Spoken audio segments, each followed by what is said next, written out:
King Grisly Beard. A great king of a land far away in the east had a daughter who was very beautiful, but so proud, and haughty, and conceited, that none of the princes who came to ask her in marriage was good enough for her, and she only made sport of them.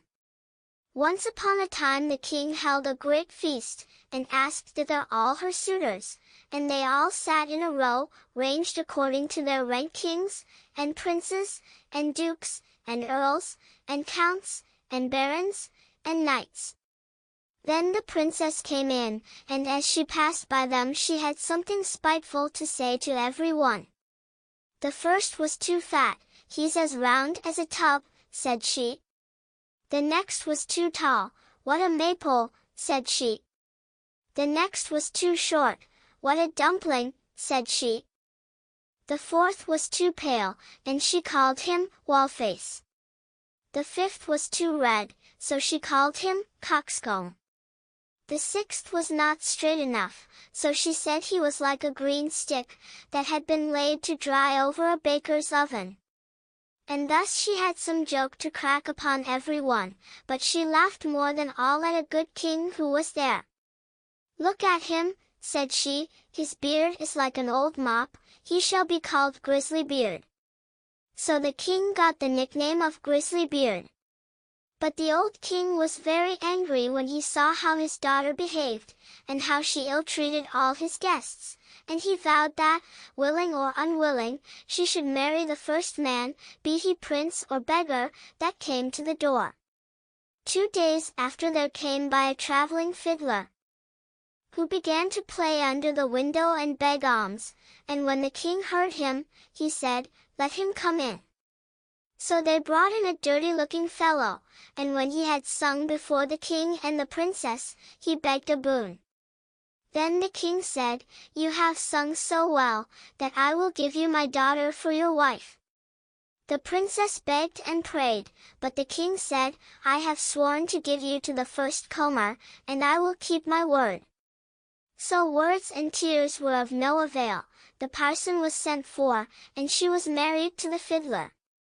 When this was over the king said, "Now get ready to go, you must not stay here, you must travel on with your husband." Then the fiddler went his way, and took her with him, and they soon came to a great wood. "Pray," said she, "whose is this wood?" "It belongs to King Grisly Beard," answered he, "hadst thou taken him, all had been thine." "Ah! Unlucky wretch that I am," sighed she, "would that I had married King Grisly Beard." Next they came to some fine meadows. "Whose are these beautiful green meadows?" said she. "They belong to King Grisly Beard, hadst thou taken him, they had all been thine." "Ah! Unlucky wretch that I am," said she, "would that I had married King Grisly Beard." Then they came to a great city. "Whose is this noble city?" said she. "It belongs to King Grisly Beard, hadst thou taken him, it had all been thine." "Ah! Wretch that I am," sighed she, "why did I not marry King Grisly Beard?"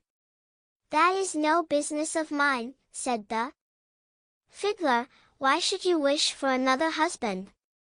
Am not I good enough for you?" At last they came to a small cottage. "What a paltry place," said she, "to whom does that little dirty hole belong?" Then the fiddler said, "That is your and my house, where we are to live."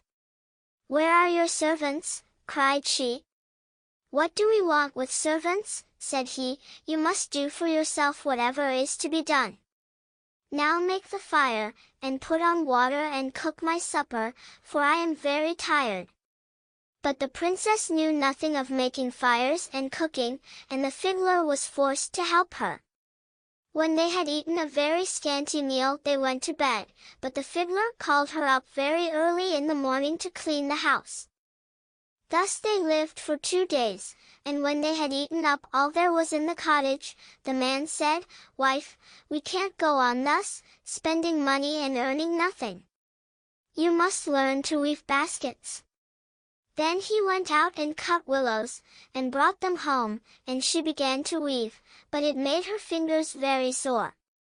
"I see this work won't do," said he. "Try and spin, perhaps you will do that better." So she sat down and tried to spin, but the threads cut her tender fingers till the blood ran. "See now," said the fiddler, "you are good for nothing, you can do no work. What a bargain I have got! However, I'll try and set up a trade in pots and pans, and you shall stand in the market and sell them." "Alas," sighed she, "if any of my father's court should pass by and see me standing in the market, how they will laugh at me." But her husband did not care for that, and said she must work, if she did not wish to die of hunger. At first the trade went well, for many people, seeing such a beautiful woman, went to buy her wares, and paid their money without thinking of taking away the goods. They lived on this as long as it lasted, and then her husband bought a fresh lot of ware, and she sat herself down with it in the corner of the market, but a drunken soldier soon came by, and rode his horse against her stall, and broke all her goods into 1,000 pieces. Then she began to cry, and knew not what to do. "Ah! What will become of me?" said she. "What will my husband say?" So she ran home and told him all. "Who would have thought you would have been so silly," said he, "as to put an earthenware stall in the corner of the market, where everybody passes? But let us have no more crying. I see you are not fit for this sort of work, so I have been to the king's palace, and asked if they did not want a kitchen maid, and they say they will take you, and there you will have plenty to eat." Thus the princess became a kitchen maid, and helped the cook to do all the dirtiest work, but she was allowed to carry home some of the meat that was left, and on this they lived. She had not been there long before she heard that the king's eldest son was passing by, going to be married, and she went to one of the windows and looked out. Everything was ready, and all the pomp and brightness of the court was there. Then she bitterly grieved for the pride and folly which had brought her so low. And the servants gave her some of the rich meats, which she put into her basket to take home.